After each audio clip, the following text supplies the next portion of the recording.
So, what can we do as medical Qigong practitioners to increase blood perfusion to prevent ischemia? We just have to keep doing it. We're just doing it well. Doing it well. So we just got to keep moving the Qi. Now, we have an FAU student who's also a fitness trainer and my very, very close friend and associate, and also a Qigong student. Yes.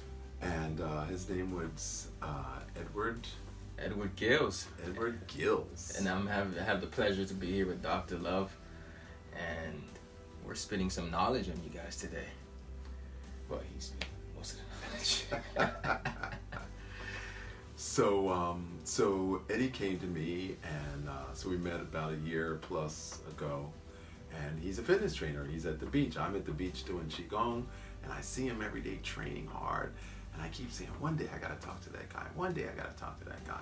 And then finally that day came and we got together. So I'm a fitness trainer. I trained at New York Health and Racquet Club.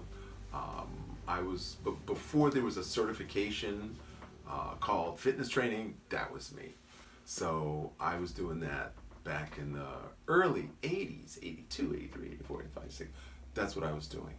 So I had a running program, biking program, push-ups, pull-ups, sit-ups, high kicks, low hurdles, you name it, swimming, tennis.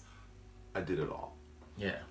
So, and then I discovered Qigong after all of that. I had a bike accident. I was doing about 30 miles an hour on my bike. I went down, I slid 60 feet, gashed a hole in my leg, stripped all the flesh to the bone. It took like a year and a half for my leg to heal. So no more biking for me, no more roller skating for me. So I had to figure out how to move the energy through my body. So through my own recovery process, I discovered joint rotational exercises. So I saw Eddie, and he was doing these fitness training. I didn't want to say anything because he's very earnest and he's very serious. He's dedicated to his craft. So I said, Eddie, why don't you come and take one of my classes and I can show you some different things. And then he came to me and he said, Doc, is it okay if I use some of your exercises in my fitness? I said, of course it is. I want you to do that. So I really want to talk about joint rotational exercises, but we're going to save that for another video. Today we're going to talk about exercise physiology. Now, what is exercise physiology? Well, I looked it up on the internet because it sounds cool, but you want to have exact terms. It's the science of measuring how exercise affects the heart, lung, muscles, tissues, and cells. The science of measuring how exercise affects the heart, the lungs, the muscles, the tissues, and the cells. That sounds way cool, but that fits right under my umbrella of medical Qigong, because medical Qigong works through the meridians and the muscles and the organs and the emotions. Wow, if that isn't heart, lung, tissue, cells. Okay, so the word is called perfusion, and that's how blood flows through to the tissues. Now, if you walk, climb steps, open jars, open cabinets, lift boxes at the post office, you're doing very mild exercise, and there should be mild blood perfusion. However, if you're a couch potato, if you hate to exercise, if you think that exercise is waiting until the mood hits you, then you're going to have poor blood perfusion. And that leads to something called ischemia.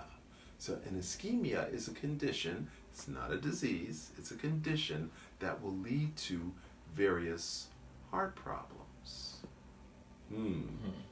What's the number one cause of death, Eddie?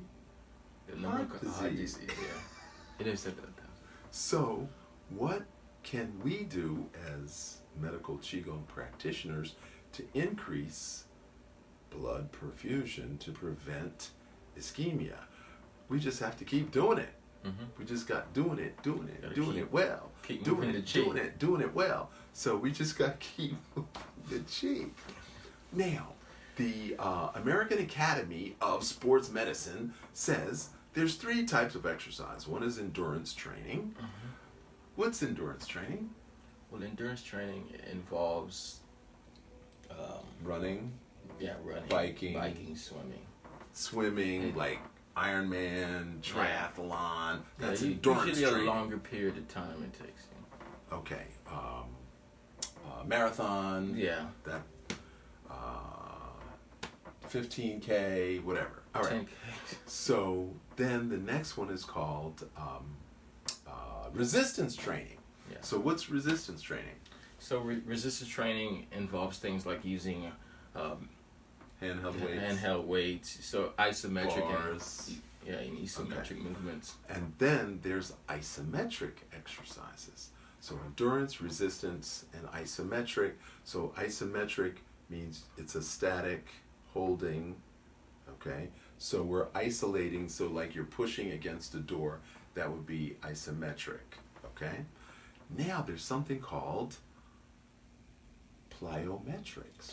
What's plyometrics? Well, it's pretty much working in different planes. And it's using your body weight to build muscle. So you're not lifting something else, you're using your own body weight. So it's like doing a push-up with one leg in the air, or it's jumping on one leg, okay? So that's plyometrics. And that's not even in the Academy of Sports Medicine, but that's just one of the things. All right, so now the National Institute of Health, which is called the NIH, publishes material about different aspects of health. And one of them was, how can we lower blood pressure?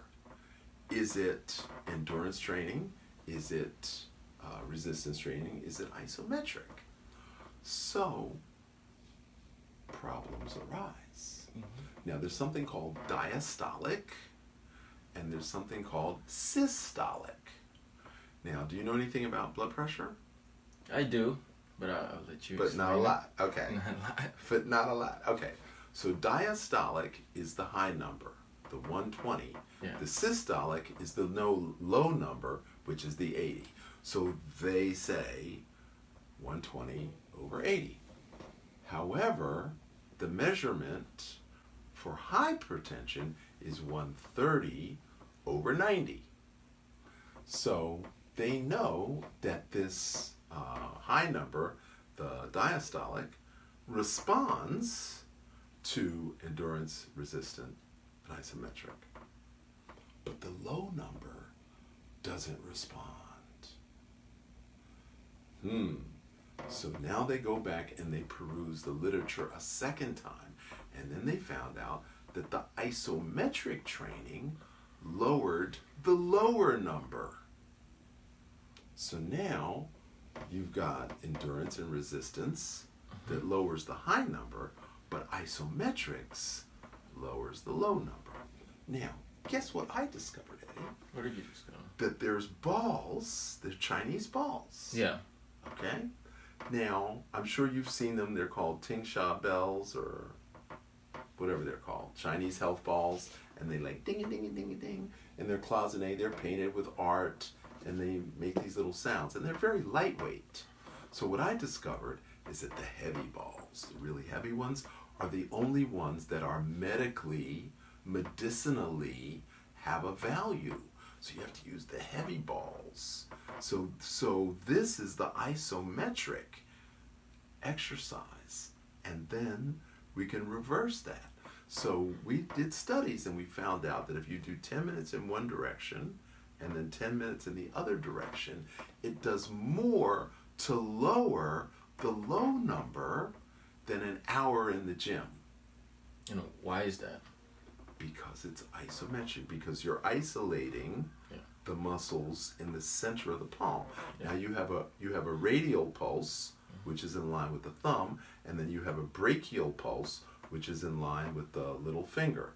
So the radial pulse and the brachial pulse meet in the neck. Now, when you measure blood pressure, typically you put a cuff above the elbow and you measure the brachial pulse. But when the doctor does it, which is very rare unless you're a doctor of Chinese medicine like me, you do the radial pulse. So radial pulse, brachial pulse. Now, again, trial and error, they figured out that the blood pressure in the radial, in the wrist, can be identified 5 years ahead of time before the brachial pulse even picks it up. Now let me run that past you again. We have a whole medical system, and this medical system is based upon measuring your blood pressure. Now, high blood pressure is a non-disease. It is a measurement in a category called sub-health. And blood pressure and heart rate measure blood perfusion. So this makes sense. I want to measure your blood pressure and your heart rate. Now, as a medical doctor, I might want that information, and I might want to track that over 2, 3, 4, 5 years so that I can prescribe medication to control that so it doesn't develop into a disease. Now, here comes the crux of the problem. I can control it with medication, but exercise is just as effective as drugs. Now, Eddie. Yeah. What if your patients, your clients came to you and said, I have high blood pressure, what should I do? What would you tell them? Well, I would tell them I'm not a doctor. I would tell them to start exercising with me. You tell them to start exercising, okay? Yeah, that's my medication. You don't have to be a doctor to measure blood pressure at all. They do it in the drugstore with non-trained personnel. Well, you know, the reason why I said that was because I did go to the National Academy for Sports Medicine to get my certification. Ding! But they always specify, of course, I measure the blood pressure. Mm-hmm. Which is part of your training. Yeah, it's part of my training. But they always specify that that's it. You know, just okay, that's it. The exercise is what you're focused on. So forget the nutrition aspect. Forget nutrition. Wow. You said you're not qualified enough to do this. That's what it says. So. Okay, we'll come back to the nutrition in a minute. But the American Academy of Sports Medicine trained him in fitness and said, measure the blood pressure and recommend exercise, which is perfect. Yeah. So, Chinese medicine says, measure the pulse, and if the second position is higher than the first position, then that person has high blood pressure, and therefore recommend medical Qigong exercises. Now, here's the confusion. Let me bring it back to the point. Okay. The confusion is that no one can agree how much exercise, whether resistance, endurance, or isometric, how many minutes, the dosage, whether you're fat fit, high body mass index, but high muscle strength. And based upon the different sizes, shapes, physical qualities, physical temperaments, and physical conditioning, they cannot come up with a guideline to recommend specific exercise for specific health programs, leading to blood perfusion, leading to lowering blood sugar, lowering blood pressure, lowering blood fat. Ding. Hold that thought. So, as a medical Qigong professional, instructor, healer, therapist, and doctor of Chinese medicine, I can prescribe specific exercises and the amount of times and the amount of hours per week. Whether it's swimming, dancing, biking, skating, swimming, jumping, climbing, rowing, skating, running or medical Qigong. I can do that because I've been trained that way, and Western medicine has not. So they're having controversy over coming up with some type of charting diagram, and I've already got that. So I'm challenging you to get with me, whether you have high blood pressure, diabetes, or carrying 20 extra pounds. Whether you have a non-disease or whether you want to recover from a chronic disease, we can help. So I'm training Eddie how to use his fitness background and use his new training in medical Qigong, so he will then be able to prescribe Qigong exercises for you. Yeah. How does that sound? Sounds great. And my main thing was always mixing up the different strands of fitness, you know. I was picking some from yoga, picking some from sports, picking swimming here and there, pool exercises. So I wanted to always put all of those together. So I think this is like the perfect thing, really. So, sub-health, non-disease. We eliminate conditions such as high blood pressure, diabetes, non-disease, and obesity, high fat. Okay? That's what we do. That is our purview, and Western medicine agrees with us. How ironic. Western medicine, Chinese medicine, in accordance, in sync, on the same page, and you are the beneficiary of that. So we're at the beach Monday through Friday, 7 a.m., Saturday and Sunday, 7:30. Now, what about if you want to do it online? What if you live in Lake Wobegon? What if you live in Oshkosh, Manitoba? What if you live in another country? You can access us online.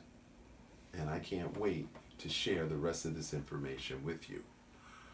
We've got 2 more heavy subjects to lay on you, but you'll have to catch them in the next video. I'm Dr. George Love for the Blue Dragon Qigong Academy, and I'm Edward Gales from Flex Fitness and Performance. And together, we're the Blue Dragons. Bringing Qigong to the world. The world needs Qigong. America needs Qigong. America needs Qigong.